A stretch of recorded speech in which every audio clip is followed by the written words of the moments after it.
અરવલ્લી જિલ્લાના બાયડ તાલુકાનું ચોયલા ગામ આજે માત્ર ખેતી માટે જ નહીં પરંતુ મહિલા ઉદ્યોગ સાહસિકતા માટે પણ જાણીતું બન્યું છે।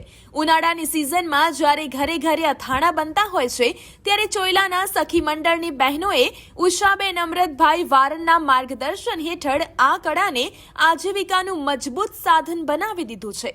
તેઓ શુદ્ધ મસાલા અને પરંપરાગત રીતભાતથી અથાણા, છુંદો અને મુરબ્બો તૈયાર કરે છે, જેની ગુણવત્તા બજારમાં મળતા ફેક્ટરી મેડ ઉત્પાદનો કરતા અનેક ગણી ચડિયાતી છે।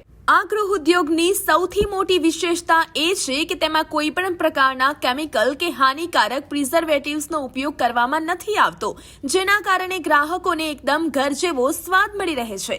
આ સફળતાની નોંધ સરકારી સ્તરે પણ લેવાઈ છે અને તાજેતરમાં અરવલ્લી જિલ્લા કલેક્ટર દ્વારા ઉષાબેનને સન્માનિત કરવામાં આવ્યા છે, જે અન્ય મહિલાઓ માટે પ્રેરણાનું કેન્દ્ર બન્યું છે। સખી મંડળના માધ્યમથી ગામડાની સામાન્ય ગૃહિણીઓ આજે આર્થિક રીતે પગભર થઈ છે અને પોતાના પરિવારને આર્થિક ટેકો પૂરો પાડી રહી છે। આ ઝુંબેશ દર્શાવે છે કે જો ગ્રામીણ મહિલાઓને યોગ્ય પ્લેટફોર્મ અને પ્રોત્સાહન મળે તો તેઓ સ્થાનિક સંસાધનોના ઉપયોગથી શૂન્યમાંથી સર્જન કરી વૈશ્વિક સ્તરની ઓળખ બનાવી શકે છે। આજે ચોયલા ગામના આ સ્વાદની ગુંજ સમગ્ર જિલ્લામાં સંભળાઈ રહી છે। નમસ્કાર દર્શક મિત્રો, આજે ARV ન્યૂઝ પહોંચ્યું છે અરવલ્લી જિલ્લાના બાયડ તાલુકાના ચોયલા ગામે કે જ્યાં સખી મંડળ દ્વારા જે ગૃહ ઉદ્યોગને લઈને જે નામ રોશન કર્યું છે એવા ઉષાબેન છે, જે કેરી અથાણા જેવા ઉદ્યોગ કરીને તેમના ખુદ પર અત્યારે ઊભા થયા છે અને તેમને એક ઇતિહાસ રચ્યો છે। તેવા ઉષાબેન સાથે જ વાત કરીશું। ઉષાબેન, ARV ન્યૂઝમાં આપનું સ્વાગત છે।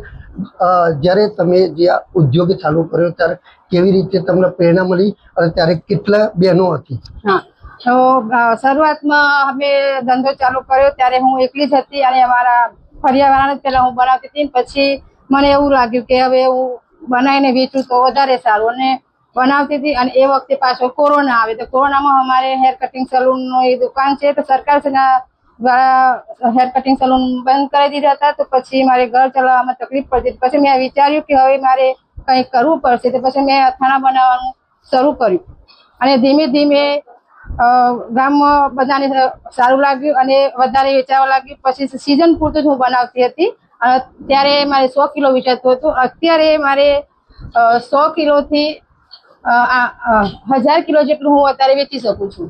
અને હાલ તમારા આમાં પહેલા કેટલી સખી મંડળો બહેનો હતી અને હાલ અત્યારે તમારા સખી મંડળોમાં કેટલી બહેનો છે?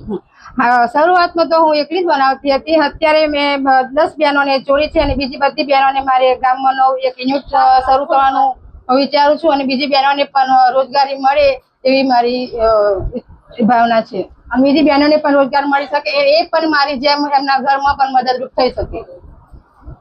આ હતા ઉષાબેન કે જેઓએ આર્થિક જે પરિસ્થિતિ હતી તેને બરોબર થઈને ત્યાં આગળ જે પ્રેરણાદાયક બન્યા છે, જે સખી મંડળ દ્વારા જેમનું પરિવાર છે, પરિવારનું ભોજન પણ ચલાવી રહ્યા છે। બીજી તરફ કે જે બહેનો છે તેમને પણ ધંધે રોજગારીમાં સફળ મેળવી છે।